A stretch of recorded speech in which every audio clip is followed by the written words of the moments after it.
ನಿಮ್ಮ ಧ್ವನಿನ ಇದಕ್ಕೂ ಮುಂಚೆ ಎಲ್ಲೋ ಕೇಳಿರುವಂಗೆ ಅನಿಸಿದೆ. ನಿಮಗೂ ಹಂಗೆ ಅನಿಸಿದೆ ಮೇಡಮ್? ಇಲ್ವಲ್ಲ. ಇರಲಿ ಬಿಡಿ ಮೇಡಮ್, ಒಂದೊಂದು ಸಲ ಹಂಗೆ ಆಯ್ತದೆ. ಹಾಂ, ಇಡ್ತೀನಿ ಮೇಡಮ್. ಬಾಯ್.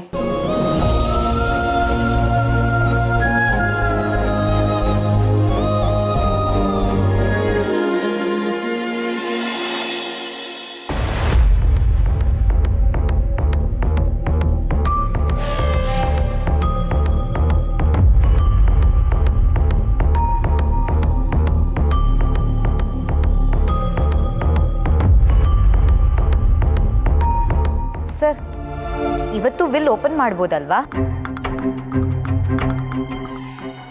ಬಂಗಾರಿ ಅವ್ರು ಅದಕ್ಕೆ ತಾನೇ ಬಂದಿರೋದು, ಓಪನ್ ಮಾಡ್ತಾರೆ. ಈ ವಿಲ್ನ ಓಪನ್ ಮಾಡೋದಕ್ಕೆ ಇನ್ನೂ ಒಂದು ಕಂಡೀಷನ್ ಇದೆ ಅಮ್ಮ.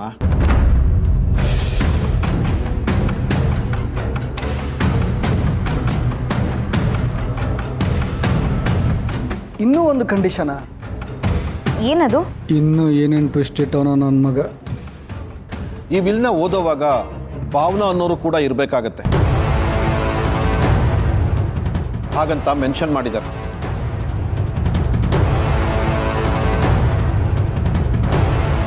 ಹೇ ಮರ್ಲ, ಆಲ್ದ ಹೇಗೆ ಇಂಕ್ ತಾನೇ ಗೊತ್ತಮ್ಮ. ಭಾವನಾ ನಮ್ಮ ಆಫೀಸಲ್ಲಿ ಕೆಲಸ ಮಾಡೋ ಒಬ್ಳು ಎಂಪ್ಲಾಯಿ. ಅವಳಿಗೂ ಇದಕ್ಕೂ ಏನು ಸಂಬಂಧ? ಹೌದು ಸರ್, ಬದುಕಿರುವಾಗ ಅವರೇನೋ ಮೆನ್ಷನ್ ಮಾಡಿರ್ಬೋದು, ಹಾಗಂತ ಆಫೀಸ್ ಸ್ಟಾಫ್ನೆಲ್ಲ ಕರ್ಕೊಂಡು ಮನೇಲಿ ಕೂರ್ಸೋಕ್ಕಾಗತ್ತಾ? ನೀವೇ ಹೇಳಿ ಸರ್. ನೋಡಿ, ಶ್ರೀಕಾಂತ್ ಅವರಿಗೆ ಯಾಕೆ ಹಾಗೆ ಅನಿಸಿತ್ತೋ ಗೊತ್ತಿಲ್ಲ. ಬಹುಶಃ ಶ್ರೀಕಾಂತ್ ಅವರು ಭಾವನಾ ಅವ್ರನ್ನ ಮದುವೆ ಆಗಿದ್ರೆ ಆಕೆ ಅವ್ರ ಹೆಂಡತಿ ಆಗಿರ್ತಿದ್ರಲ್ವಾ, ಬಹುಶಃ ಅದಕ್ಕೆ ಹೀಗೆ ಮಾಡಿರಬೇಕು ಅನ್ಸತ್ತೆ. ನೀವೇನು ಸರ್, ಒಂದ್ಸಲ ಬರ್ತೀರಾ ಓದಕ್ಕೆ ಟೈಮ್ ಬೇಕು ಅಂತೀರಾ, ಇನ್ನೊಂದ್ಸಲ ಬರ್ತೀರಾ ಓದಕ್ಕೆ ಅವ್ರು ಬೇಕು ಇವ್ರು ಬೇಕು ಅಂತೀರಾ. ನಿಮ್ಮ ಉದ್ದೇಶ ಏನು ಸರ್? ಮಿಸ್ಟರ್ ರವಿಶಂಕರ್, ಕೂತ್ಕೊಳ್ಳಿ. ನೋಡಿ, ನಾನು ಒಬ್ಬ ಲಾಯರ್ ಆಗಿರ್ಬೋದು, ಆದರೆ ಕಾನೂನಿಗಿಂತ ದೊಡ್ಡವನಲ್ಲ. ಅವ್ರು ಏನು ಹೇಳಿದಾರೋ ಅದನ್ನು ಮಾತ್ರ ಮಾಡೋದು ನನ್ನ ಕರ್ತವ್ಯ ಆಗಿರುತ್ತೆ. ನೀವು ಹೀಗೆಲ್ಲ ಮಾತಾಡಿದ್ರೆ ನಾನು ಈ ವಿಲ್ನ ಕೋರ್ಟಿಗೆ ಸಬ್ಮಿಟ್ ಮಾಡಬೇಕಾಗತ್ತೆ.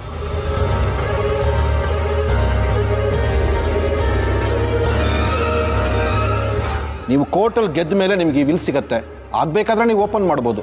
ಹಾಗೆಲ್ಲ ಆಗಬಾರ್ದು ಅಂದರೆ ಭಾವನಾ ಅವ್ರನ್ನ ಕರ್ಸೋದಕ್ಕೆ ವ್ಯವಸ್ಥೆ ಮಾಡಿ. ನಾನಿನ್ನು ಬರ್ತೀನಿ.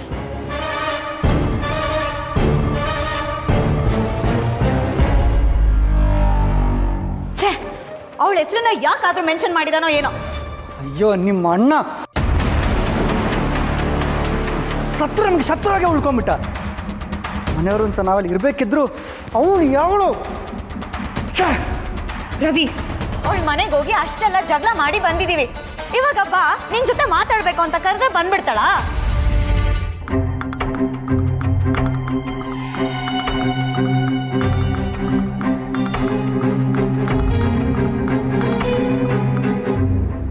ಬಂಗಾರಿ, ಫೋನ್ ಮಾಡು.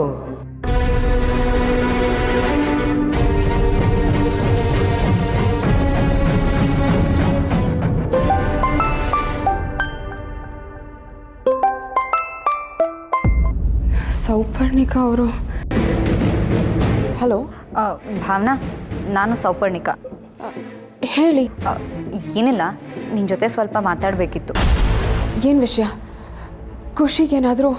ಹಾಂ, ಅವಳು ಆರಾಮಾಗೇ ಇದ್ದಾಳೆ. ನೋಡು, ನಿನ್ನ ಹತ್ರ ಸ್ವಲ್ಪ ಮಾತಾಡೋದಿದೆ. ಮನೆಗೆ ಬಾ, ಇಲ್ಲೇ ಕೂತು ಮಾತಾಡೋಣ. ಮನೆಗ? ನಾನು ವೆಯ್ಟ್ ಮಾಡ್ತಿರ್ತೀನಿ, ಬೇಗ ಬಂದ್ಬಿಡು.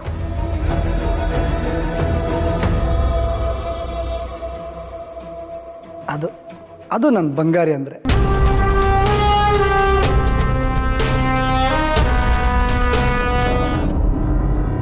ಲಕ್ಷ್ಮಿ, ಹಾಂ, ಒಂದು ಕಾಫಿ ಕೊಡು, ಸ್ವಲ್ಪ ಸ್ಟ್ರಾಂಗ್ ಇರಲಿ. ಮಾಡ್ಕೊಡ್ತೀನಿ. ಅಮ್ಮ, ಸೌಪರ್ಣಿಕಾ ಅವ್ರು ಫೋನ್ ಮಾಡಿದ್ರು.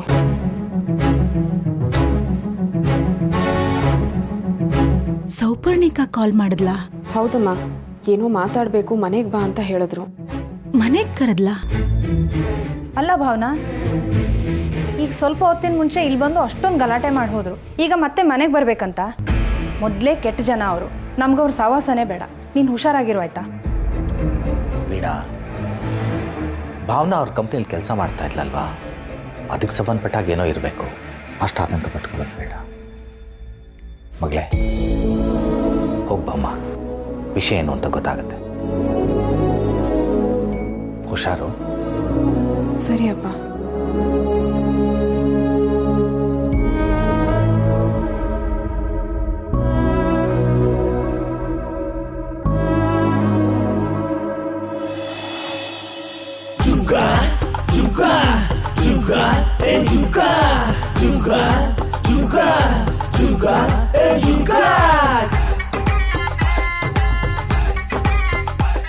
ಆ ಲೆಕ್ಕ ಈ ಲೆಕ್ಕ ಯಾವಾಗ ನೋಡಿದ್ರು ಬರೀ ಇದೇ ಕತೆ ಇರುತ್ತೆ. ಏನೇ ಕೊಡೋಗ್ತಿದ್ಯಾ? ಏನಿಲ್ಲ ರೀ, ಅದೇ ಆ ಸೌಪರ್ಣಿಕ ಅದಾಳಲ್ಲ, ಭಾವನಂಗೆ ಫೋನ್ ಮಾಡಿ ಮನೆಗೆ ಬರೋಕ್ಕೆ ಹೇಳಿದಾಳಂತೆ. ಮನೆಗ ರೀ, ನಿಮಗೆ ಹೇಳ್ತಿರೋದು, ಅದು ಏನು ಯೋಚನೆ ಮಾಡ್ತಿದ್ದೀರಾ? ಅಲ್ಲ ಕಣೆ, ಆಗ ಮನೆಗೆ ಬಂದಾಗ ಬಾಯಿ ಬಂದಾಗ ಬೈದು ಈಗ ಮನೆಗೆ ಕರಿತಿದ್ದಾರೆ ಅಂದರೆ ಬೇರೆ ಏನೋ ಲೆಕ್ಕಾಚಾರ ಇದೆ ಅಂತ ಅನಿಸ್ತಾ ಇದೆ. ಅದು ಏನು ಲೆಕ್ಕಾಚಾರನೋ ಏನೋ ನನಗೆ ಗೊತ್ತಿಲ್ಲ ರೀ, ಆದರೆ ಭಾವನಾ ಅವ್ರ ಮನೆಗೆ ಒಬ್ಬಳೇ ಹೋಗೋದು ಸರಿ ಇರಲ್ಲ ಅಂತ ನಂಗೆ ಅನಿಸ್ತಿದೆ. ಅಷ್ಟು ಚಿಕ್ಕ ಮಗು, ಅವಳ ವಿಚಾರದಲ್ಲೇ ಅಷ್ಟೊಂದು ಕೆಟ್ಟದಾಗಿ ನಡ್ಕೊಂಡಿದ್ದಾರೆ ಅವರು. ಭಾವನಾ ಅವ್ರ ಮನೆಗೆ ಹೋದರೆ ಏನಾದರೂ ಹೆಚ್ಚು ಕಮ್ಮಿ ಆದರೆ ಏನ್ರಿ ಗತಿ? ಗಂಡ ಹೆಂಡತಿ ಇಬ್ಬರು ಒಳ್ಳೆ ರಾಕ್ಷಸರ ಥರ ನಡ್ಕೋತಾರೆ. ಅದಕ್ಕೆ ಯಾವುದಕ್ಕೂ ಭಾವನಾ ಜೊತೆ ನೀವು ಹೋಗಿ ಬಂದರೆ ಚೆನ್ನಾಗಿರುತ್ತೆ ಅಂತ ಅನಿಸ್ತಿದೆ.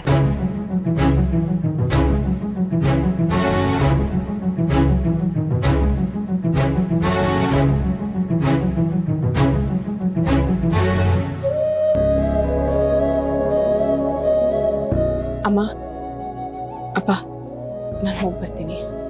ಹುಷಾರಮ್ಮ. ಭಾವನಾ, ನೀನು ಒಬ್ಬಳೇ ಹೋಗೋದು ಬೇಡ, ನಾನು ನಿನ್ನ ಜೊತೆ ಬರ್ತೀನಿ ನಡಿ. ಮನುಷ್ಯತ್ವ ಇಲ್ಲದೆ ಇರೋರು ಅವರು. ಮಗು ನೋಡಕ್ಕೆ ಹೋಗಿದ್ದಕ್ಕೆ ಹಾಗೆಲ್ಲ ನಡ್ಕೊಂಡ್ರು. ಇವಳು ಒಬ್ಬಳೇ ಹೋಗೋದು, ಏನಾದರೂ ಹೆಚ್ಚು ಕಡಿಮೆ ಆಗೋದು. ನಮ್ಮ ಹುಷಾರಲ್ಲಿ ನಾವಿದ್ರೆ ಒಳ್ಳೇದಲ್ವಾ? ಯಾಕೆ ಬೇಕು? ಅದೇನು ಲೆಕ್ಕಾಚಾರ ಇರುತ್ತೋ ನಾನು ನೋಡ್ತೀನಿ ನಡಿ. ಸಂತು ಹೇಳೋದು ಸರಿಯಾಗಿದೆ, ಜೊತೆಲಿ ಹೋಗಿ ಬನ್ನಿ. ಹುಷಾರು ಸರ್. ಸರಿಯಪ್ಪ, ನಡಿ.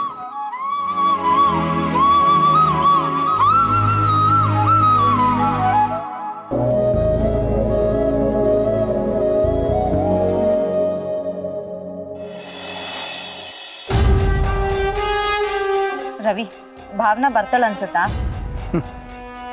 ಬಂಗಾರಿ, ಭಾವನಾ ಬಂದೇ ಬರ್ತಾಳೆ.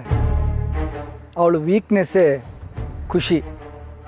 ಅವಳನ್ನು ಮೀಟ್ ಮಾಡೋಕ್ಕೆ ಅವಕಾಶ ಸಿಗುತ್ತೆ ಅಂದರೆ ಬಾರದೇ ಇರ್ತಾಳ?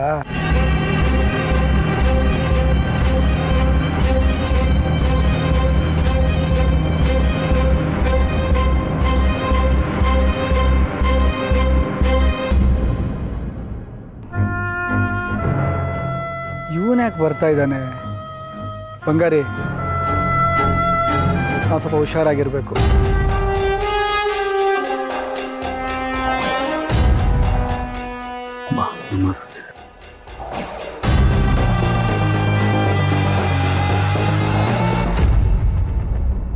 ಏನೋ ನನ್ನ ತಂಗಿನ ಬರೋಕ್ಕೆ ಹೇಳಿದ್ರಂತೆ? ಹಾಂ ಸರ್, ಏನಿಲ್ಲ, ಅದು ನಮ್ಮ ಬಾವ ಸಾಯಕ್ಕೂ ಮೊದಲು ಒಂದು ವಿಲ್ ಮಾಡಿಟ್ಟಿದ್ದಾರೆ. ಅದನ್ನು ಓದಬೇಕಾದ್ರೆ ಭಾವನಾನು ಅಲ್ಲಿರಬೇಕು ಅಂತ ಮೆನ್ಷನ್ ಮಾಡಿದಾರಂತೆ. ಅದಕ್ಕೆ ಇವರೊಂದು ಜೊತೆಗಿದ್ರೆ ತುಂಬ ಹೆಲ್ಪ್ ಆಗುತ್ತೆ. ಹೆಲ್ಪು ಅಂತೀರಾ? ಮನೆಗೆ ಬಂದಾಗ ಗಲಾಟೆ ಮಾಡ್ಬೇಕಾದ್ರೆ ಗೊತ್ತಿರಲಿಲ್ವಾ? ಬಾಯಿಗೆ ಬಂದಂಗೆ ಮಾತಾಡಿ ಈಗ ಕರೆದ್ಬಿಟ್ರೆ ಹೇಗ್ರಿ ಬಂದ್ಬಿಡಕ್ಕಾಗುತ್ತೆ? ನೋಡಿ, ನಾವು ಭಾವನಾನ ಕರೆದಿದ್ದು ಅವಳನ್ನ ಬೈಯೋದಕ್ಕಲ್ಲ, ಖುಷಿ ಇವಳನ್ನ ತುಂಬ ಮಿಸ್ ಮಾಡ್ಕೊತಿದ್ಲು. ಇದೆಲ್ಲ ಆದಾಗಿಂದ ಅವಳು ಸರಿಯಾಗಿ ಊಟ ಕೂಡ ಮಾಡ್ತಿಲ್ಲ. ಭಾವನಾನ ನೋಡಿದ್ರೆ ಅವಳು ಸ್ವಲ್ಪ ಸುಧಾರಿಸ್ಕೋಬೋದೇನೋ ಅಂತ ನಾವು ಕರೆದಿದ್ದಷ್ಟೇ. ಇವೆಲ್ಲ ಚೆನ್ನಾಗಿ ಮಾತಾಡ್ತೀರಾ. ಅಣ್ಣ, ಬನ್ನಿ, ನಾನು ಮೊದಲು ಖುಷಿನ ನೋಡಬೇಕು. ಹಾಂ, ಅವಳೊಬ್ಳೇ ಅಲ್ಲ, ಅವಳ ಜೊತೆ ನಾನು ಬರ್ತೀನಿ. ಸರಿ, ಬನ್ನಿ. ಹಾಂ.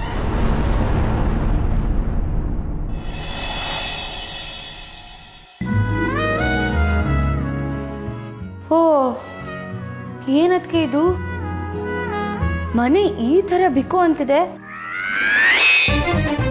ಚಿಕ್ಕದ್ಕೆ ಮನೇಲಿಲ್ಲ ಅಂತನಾ ಅಥವಾ ದೊಡ್ಡದಕ್ಕೆ ಮೌನವ್ರತ ಏನಾದರೂ ಮಾಡ್ತಾ ಇದ್ದಾರಾ? ಮೊದಲನೇದು ನಿಜ ಇರ್ಬೋದು, ಎರಡನೇದಂತೂ ಖಂಡಿತವಾಗ್ಲೂ ನಿಜ ಅಲ್ಲ ತಾಯಿ. ಹೌದಾ? ಮತ್ತು ನೀವು ಇಷ್ಟು ಸೈಲೆಂಟ್ ಆಗಿದ್ರೆ ಮನೇಲಿ ಅತ್ತಿಗೆ ಇದ್ದಾರೆ ಅಂತ ಹೇಗೆ ಗೊತ್ತಾಗುತ್ತೆ ಹೇಳಿ? ನೀನು ನಿನ್ನ ಗಂಡನ ಜೊತೆ ಯಾವಾಗಲೂ ಫೋನಲ್ಲಿ ಬ್ಯುಸಿ ಇರ್ತೀಯ. ಪಾಪ ನಿನಗೆ ತೊಂದರೆ ಆಗಬಾರ್ದು ಅಂತ ನಾನು ಸುಮ್ಮನೆ ತೆಪ್ಪಗಿದ್ದೀನಿ. ಅದೇ ಮತ್ತೆ.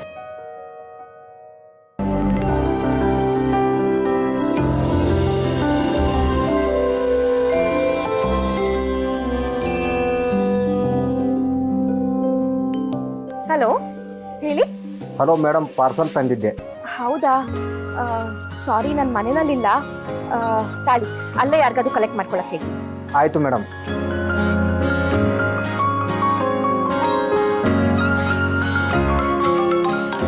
ಆಹಾ, ನಿಮ್ಮ ಚಿಕ್ಕತ್ತಿಗೆಗೆ 100 ವರ್ಷ ಆಯಸ್ಸು ನೋಡು. ಅವಳೇ ಫೋನ್ ಮಾಡಿರೋದು.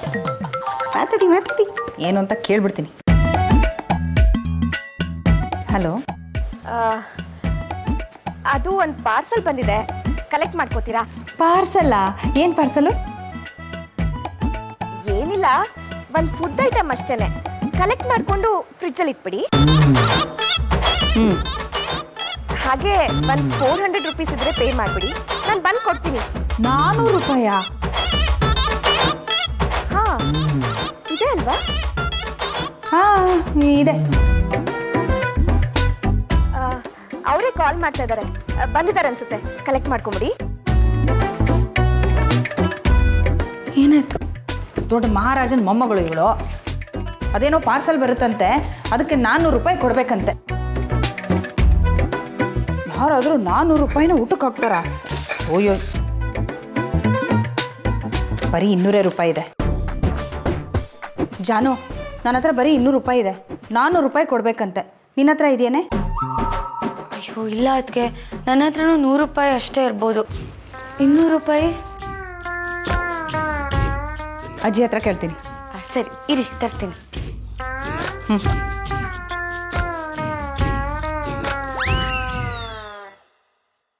ಅಜ್ಜಿ, ಬೇಬಿ ಇದ್ದಾಳಲ್ಲ, ಏನೋ ಪಾರ್ಸಲ್ ತರಿಸಿದಾಳಂತೆ. ನನ್ನ ಹತ್ರ ಒಂದು 100 ರೂಪಾಯಿ ಕಮ್ಮಿ ಇದೆ, ಕೊಡಿ, ಆಮೇಲೆ ಇಸ್ಕೊಡ್ತೀನಿ. ಅದಕ್ಕೆ ನಾನು ಕೊಡ್ಬೇಕಂತ?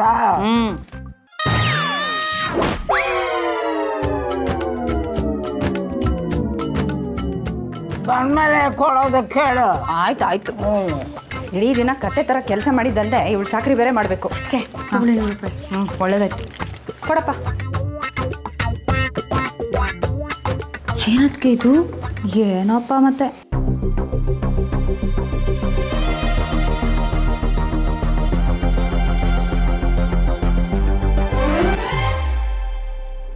ಏನಿದೆ ಅಂತ ಒಂದ್ಸಲ ನೋಡ್ಬಿಡ್ತೀನಿ. ಏನಪ್ಪ ಅಂತ ಪಾರ್ಸಲ್ ತರಿಸಿರೋದು ದೇವಲೋಕದಿಂದ?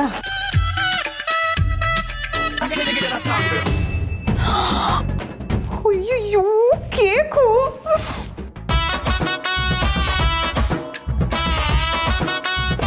ಯಾರಿಗೆ ಬೇಕು ಸಾವಸ?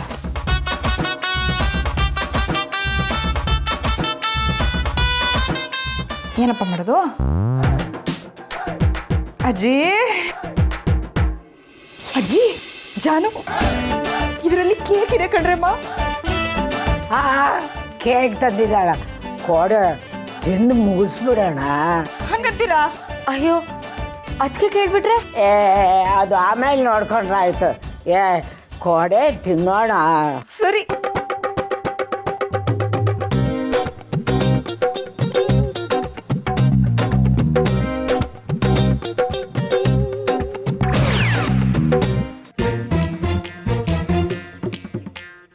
ಸೂಪರ್ ಆಗಿದೆ ಕಣ.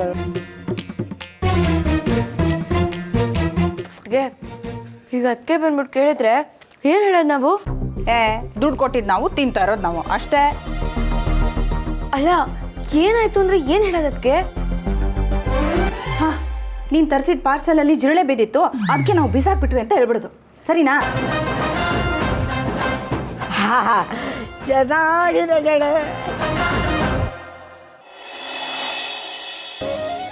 ಅದೇನೋ ಹುಡುಕ್ತೀನಿ ಅಂತ ನೋಡ್ತಿದ್ದಲ್ಲವಾ? ನಮ್ಮನೆಗೆ ಹೊಂದ್ಕೊಳ್ಳೋ ಅಂತ ಯಾವುದಾದ್ರೂ ಹೆಣ್ಣು ಸಿಗ್ತಾ? ಇಲ್ಲಪ್ಪ, ಯಾವ ಪ್ರೊಫೈಲು ಮ್ಯಾಚೇ ಆಗ್ತಿಲ್ಲ. ನಮ್ಮ ಸಿದ್ದೇಗೌಡ ಈ ಮರಿಗೌಡನ ಥರ ಅಲ್ಲ. ಅವನು ರಾಜಕೀಯದಲ್ಲೂ ಮುಂದೆ ಅವನೇ, ಏನೇ ವ್ಯವಹಾರ ಆದ್ರೂ ಮುಂದಕ್ಕೆ ಬರ್ತಾನೆ. ದೇವ್ರ ದಯದಿಂದ ಅವನಿಗೆ ನಿಮ್ಮ ಮಗುನ ಥರ ಕೋಪನೇ ಬರ್ದೇ ಇರೋ ಒಂದು ಒಳ್ಳೆ ಹೆಣ್ಣು ಸಿಕ್ಬಿಟ್ರೆ ಸಾಕು ನಾವು. ಹೂನಪ್ಪ, ನಮ್ಮ ಸಿದ್ದು ಒಂಥರ ಕ್ಯಾಪ್ಟನ್ ಇದ್ದ ಹಾಗೆ, ಎಲ್ಲಿ ಹೋದರೂ ಅವನದೇ ಮಾತು. ಅವನಿಗೆ ಪರ್ಫೆಕ್ಟ್ ಆಗಿರೋ ಜೋಡಿನೇ ಹುಡುಕ್ಬೇಕು. ಅಂತ ಹೆಣ್ಣ ಮನೆಗೆ ಹೋಗಿ ಹುಡುಕಿದ್ರು ಸಿಕ್ಕಾಕಿಲ್ಲ. ಯಾವ ಬಿಲ್ದಲ್ಲಿ ಅವಳೋ ಏನೋ. ಸಿದ್ದು, ಊಟಕ್ಕೆ ಬಮ್ಮ. ಬರಲಾ? ಎಲ್ಲವಾಗಿದೆ ಎಷ್ಟೊತ್ತು? ಬರಲಾ, ಕೂತ್ಕೊಳ್ಳ ಊಟಕ್ಕೆ. ಬೇಗ ಕೊಡವಾ, ಹೋಟೆಲ್ ಹುಳ ಎಲ್ಲ ಪತ್ರ ಕೊಡ್ತಾವೆ. ಆರಾಮಾಗಿ ಊಟ ಮಾಡು. ಅಯ್ಯೋ ರೀ, ನಮ್ಮ ಮನೆಯಿಂದ ಒಬ್ಬರೇ ಕೂತಿದ್ದಾರೆ, ಒಂದು ಕಾಫಿನೂ ಕುಡ್ದಿಲ್ಲ. ಇಲ್ಲಿ ಅವ್ರ ಊಟ ಕರಿತೀನಿ. ಲೈ ಲೈ ಲೈ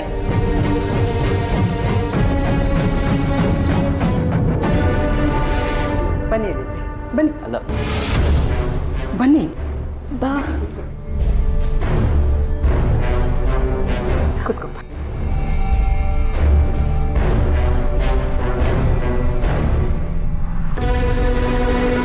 ಸರ್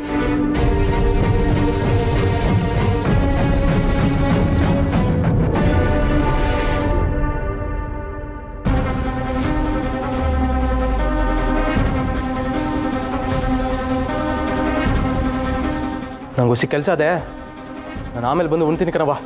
ಲೇ ಸಿದ್ದೇಗೌಡ, ಊಟ ಅರ್ಧಕ್ಕೆ ಬಿಟ್ಟು ಹೋಗ್ಬಾರ್ದು, ಬಾರ್ಲಾ ಕೂತ್ಕೊಳ್ಳಿ. ಕೆಲಸ ಮಾಡದೆ ಹೊಟ್ಟೆ ತುಂಬಿಸ್ಕೊಳ್ಳೋದು ನನ್ನ ಚಾಯ್ ಮನೆನೇ ಅಲ್ಲ.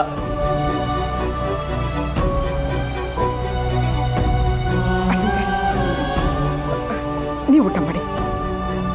ನನ್ನ ಮೊಮ್ಮಗಗೆ ಕೆಲಸ ಇಲ್ಲ ಅಂದರೆ ಸಾಕು, ಗಂಟ್ಲಲ್ಲಿ ಅನ್ನ ಇಳಿಯಾಕಿಲ್ಲ. ಕೆಲಸ ಮಾಡದೇ ಇರೋರು ಅದು ಹೆಂಗೆ ಉಂಡಾರೋ ಏನೋ.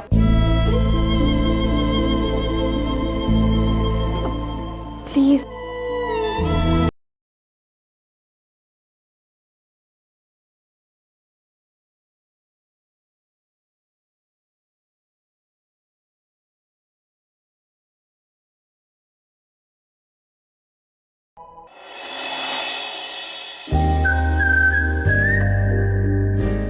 ಭಾವನಾ ಅಂದರೆ ನೀವೇನಾ? ಹೌದು ಸರ್, ನಾನೇ ಭಾವನಾ. ಶ್ರೀಕಾಂತ್ ಅವರು ವಿಲ್ನಲ್ಲಿ ನಿಮ್ಮ ಹೆಸರನ್ನ ಯಾಕೆ ಮೆನ್ಷನ್ ಮಾಡಿದ್ದಾರೆ ಅಂತ ನನಗೆ ಈಗ ಗೊತ್ತಾಯಿತು. ಲಾಯರ್ ಸರ್, ಬಂದಿರೋ ಕೆಲಸ ನೋಡ್ಬೋದಲ್ವಾ? ಹಾಂ,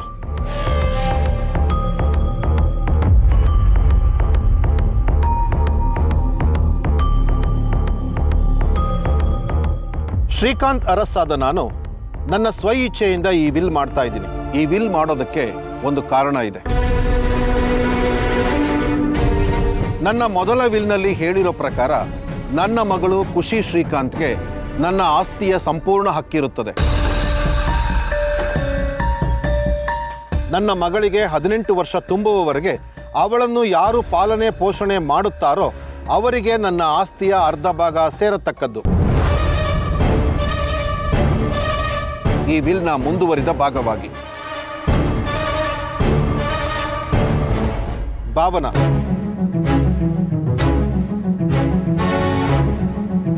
ಅವರು ನನ್ನ ಎಲ್ಲ ಜವಾಬ್ದಾರಿಗಳನ್ನು ನಿಭಾಯಿಸುತ್ತಾರೆ ಎಂಬ ನಂಬಿಕೆಯ ಮೇರೆಗೆ ನನ್ನ ಎಲ್ಲ ಸ್ಥಿರಾಸ್ತಿ ಚರಾಸ್ತಿಗಳ ಕುರಿತಾಗಿ ಸಹಿ ಮಾಡುವ ಅಧಿಕಾರವನ್ನು, ಸೈನಿಂಗ್ ಅಥಾರಿಟಿಯನ್ನು ನನ್ನ ಸ್ವಂತ ಇಚ್ಛೆಯಿಂದ ಅವರಿಗೆ ನೀಡುತ್ತಿದ್ದೇನೆ.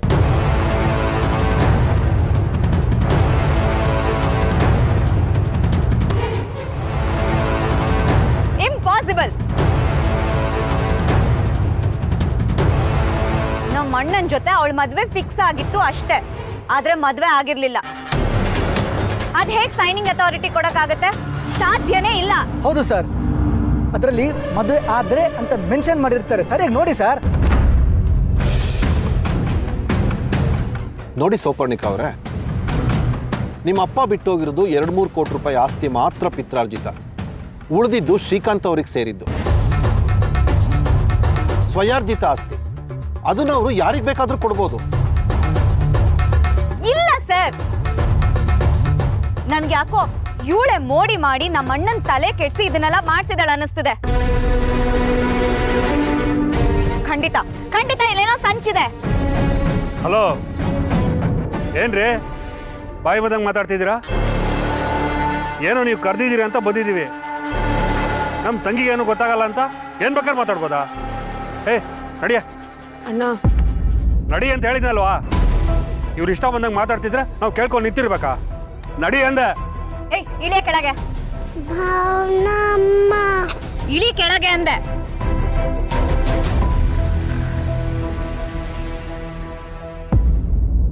ಬಾ.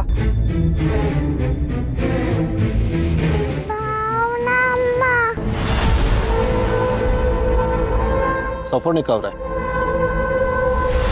ನೀವು ಭಾವನಾ ಅವರು ಕೂತ್ಕೊಂಡು ಮಾತುಕತೆ ಮೂಲಕ ಸಮಸ್ಯೆನ ಬಗೆಹರಿಸ್ಕೊಳ್ಳಿ.